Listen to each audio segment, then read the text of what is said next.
Hello and a very good afternoon to you. Join me here on Talk TV during some extraordinary breaking news, and that is that the mercenary group, the Wagner group that we've heard so much about actually, who've been in Ukraine at Putin's behest, seems to have the worm has turned against Putin and is heading towards Moscow as we speak.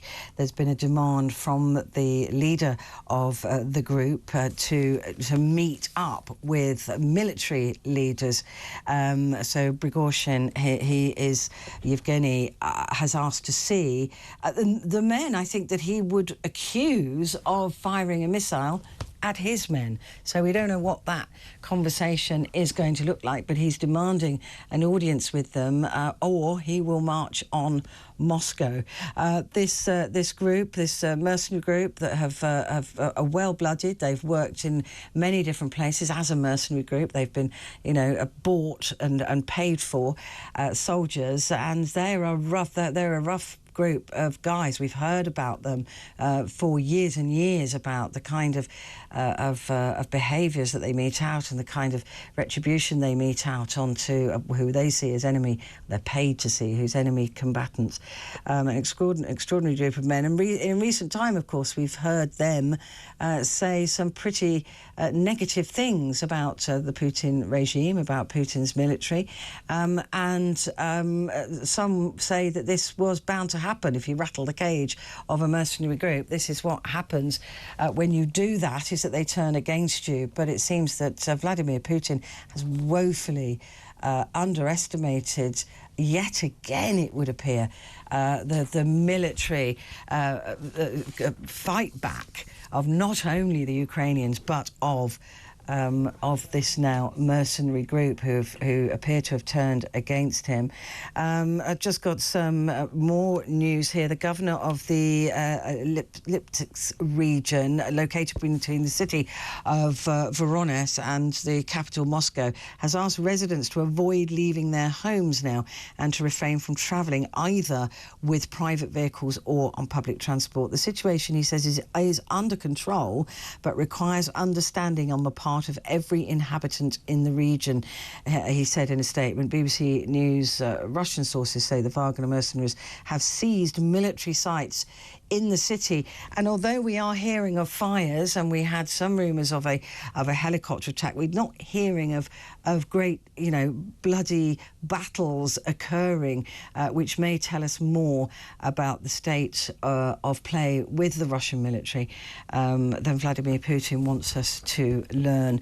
Let's turn now to Jamil Jaffer, who is the founder and executive director of the National Security Institute at George Mason University in Washington, D.C. Jamil, thank you so much for joining me. It's always a pleasure to talk to you at times like this.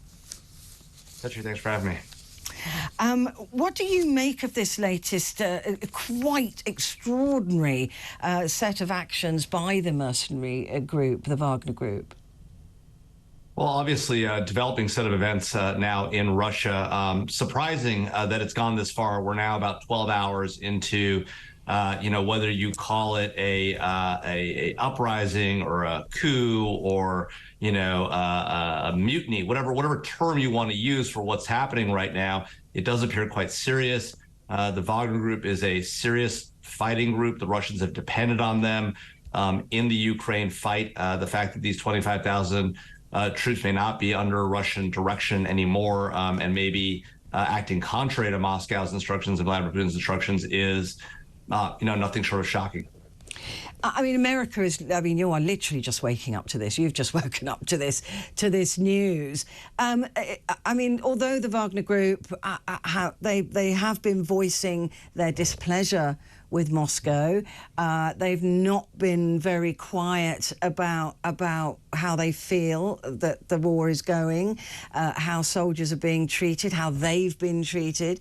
So although there was no love lost, if I can put it that way, to actually turn around and march on your employer, fundamentally, is something I've not seen before. No, that's exactly right. I think, look, obviously, let's be clear. Yevgeny Prigozhin is no hero. No. He's not. He's a war criminal, as is Vladimir Putin.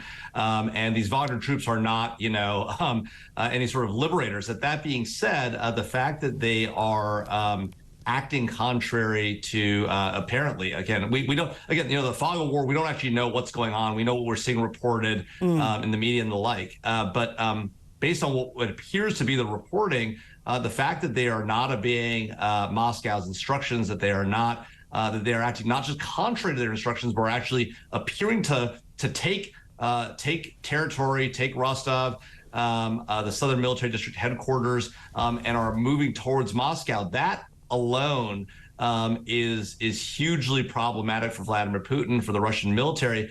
Now, look, with 25,000 troops, even well-trained, well-equipped troops, they're no match for the Russian military, even though a lot of the Russian military is in Ukraine. And so the real question, though, is, as with any coup, is what do regular Russian military units do? Do they stand down? Do they move with Prigozhin? That makes all the difference. So the next few hours will tell us a lot about what happens with respect to this ongoing and developing situation in Russia. I mean, the Wagner Group is not an insignificant number of men, right? It's roughly around the 25,000 mark. But they can't do this without the Russian military laying down their arms, and that's a gamble, isn't it, by Prigozhin? It absolutely is. And if you watch what's happened just over the last sort of 10, 12 hours, it does appear at least that Russian military leadership is not with Prigozhin. They've been out there making statements. A number of Russian military leaders have now made statements telling the Wagner Group to put down their weapons, telling the Russian military forces under their control and other Russian military forces to oppose the Wagner Group. Now, that being said, we did see this kind of amazing video of the Southern Military District headquarters with Prigozhin sitting down with key leaders there and having a calm conversation. Just hours earlier, at least one of those individuals had shot a video where he was telling the Wagner troops to stand down and telling his units not to stand with Wagner. Now, they weren't allied with him in that conversation, but they had a very calm public conversation on video, a video that's going to be clearly seen in Moscow. Not to say that they're siding with Prigozhin, but the fact that they're having this conversation means that Prigozhin has control of that area at a minimum, and control of that facility at a minimum. Again, so that these are things that, I think people would not have expected to be happening. Now, look, Rostov is not Moscow. There's a long way between those two places. There's a lot more things to happen in the coming hours, Petri. We just don't know how this is going to play out. But the fact that we don't know, and the fact that we're even here at this point, I think is what's surprising to everyone involved. Absolutely extraordinary.